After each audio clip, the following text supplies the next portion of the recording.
Let me start by introducing the participants. This is Miss Lewis. She is a second grade general education teacher. My name is Melinda Rosopoulos, and I'm conducting this post-observation video conference as a requirement for my Supervision of Instruction course. I would like to begin by thanking Miss Lewis for volunteering to participate in this experience. My pleasure. Miss Lewis, you and I met prior to the observation and selected a mutually agreed upon date and time for me to conduct the observation. I also asked you what lesson you would be teaching. Can you please explain what the lesson was? We had discussed that I'd be teaching a social studies lesson on George Washington Carver. That's right. You had also explained to me that you wanted your students to understand that George Washington Carver was an important figure in history who was talented in many areas and had a great number of accomplishments. That's correct. I also asked you what instructional methodologies you would be using to assess your students both during and after the lesson. Can you please share your assessment techniques? We discussed that I'd be grading students on their class participation and their performance on a comparison chart, asking them to identify similarities between George Washington Carver and Abraham Lincoln. That's right.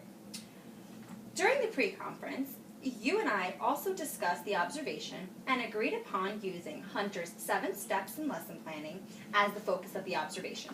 Yes, that is correct. We reviewed these 7 steps, which are: Step 1 is using an anticipatory set. Step 2 is stating the objective and the purpose of the lesson. The 3rd step is input. The 4th step is modeling the activity for the students. The 5th step is checking for understanding. The 6th step is using guided practice. And finally, step number 7 is independent practice. Let me start by asking you, can you please explain the ways in which you were able to determine whether the lesson accomplished the goals that you had set in your lesson plans? I would say that the lesson accomplished my goals based on the students participated in the history lesson and their performance, and on the comparison charts. Okay, great. Now, let's go over each of the elements of Hunter's 7 steps in lesson planning and look at how your lesson incorporated these steps. Okay. First is the anticipatory set, which is sometimes called a hook, because it is used to grab the student's attention. And generally, these are actions and statements made by the teacher to review the main ideas of a previous lesson or to put the students into a receptive frame of mind. Now, let's talk about what you did to focus your students' attention to the lesson.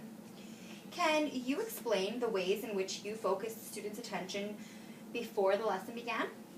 Sure. I focused my students' attention by asking them, who remembers what an invention is, as a review of the previous lesson? Yes, that was definitely a great way to review a previous lesson. You also called on students to provide specific examples of inventions, which I thought was a wonderful way to extend the understanding of the definition of an invention through the use of examples, and to hook the students into the lesson that you were about to begin. Thank you. Moving on to the step called objective and purpose. How did you present your objective to the class? It was written on the board. I always write the objective of the lesson on the board for the students to read. Yes, I did notice that, and I think this is a great way to state the objective. However, although the objective was written on the board, I'm not sure that all of the students read it. Can you think of some other ways that you may have been able to inform students of the lesson's objective? I could have announced the objective too. I agree. I think it's a good idea to state the objective out loud, in addition to writing it on the board. I didn't think of the possibility that not all the students would read the objective. Moving forward, I will announce the objective as well as write it on the board. Great.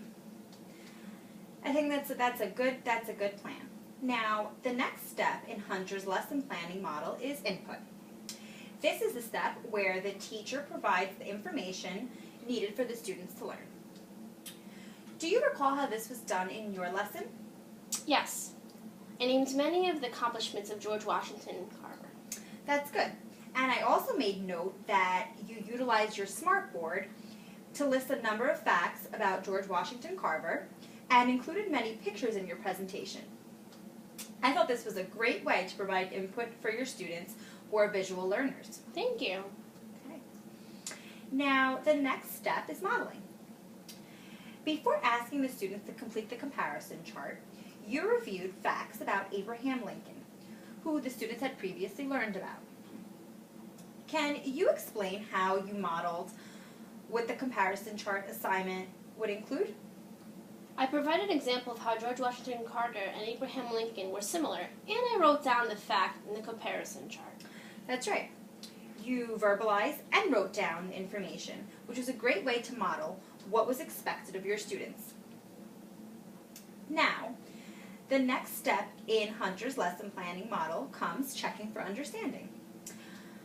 How did you check for understanding to ensure that all of your students understood the assignment? I asked if anyone had any questions. That was a good way to check for understanding. How else do you think you could have checked for understanding? Let's see. Well, I also walked around the classroom to check each individual student to make sure they understood the assignment. Excellent. This technique is actually part of the next step in Hunter's model, which is guided practice. The guided practice element is an opportunity for each student to demonstrate that they grasp the concept by completing an activity under the teacher's direct supervision. In addition to circulating the classroom, what are some ways that you assisted students during the guided practice? Well, I walked around the classroom and I checked on each student comparison chart and answered any questions that they had. Great. Now, for the final step in Hunter's model, which is independent practice, can you explain how you incorporated this into your lesson? I asked students to complete the comparison chart at home as a homework assignment. That's an excellent way to incorporate the final step. This also served as reinforcement practice. Now, can I ask, what is your reaction to using the performance indicator chart based on Hunter's steps in lesson planning?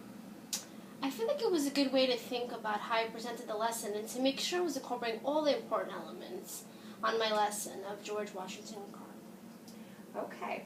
Now, in looking back at the lesson, is there anything that you would have done differently? Well, I noticed that some of the students had difficulty getting started with the comparison chart. In the future, I might provide a few more examples and help the students along the way get started. Okay.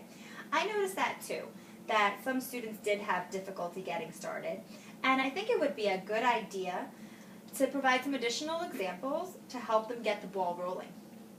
Now, in review, I must say that I was very, very impressed by your ability to cover each of the 7 steps in Hunter's model. I felt that you had a good grasp on what was expected within each of the steps, and you found ways to make each step interesting. You did a great job. Thank you for your supervision. Okay, now just to review before we finish up, overall you did an excellent job incorporating the 7 steps, but we discussed that you would have made several changes to your lesson. So just to review those, we discussed that in addition to writing the objective on the board, you would also state the objective. And also we discussed that when modeling an assignment, you would provide additional examples just to ensure that all students understand what is expected. Okay, well you did a very great job, and thank you for participating in this observation, and keep up the great work.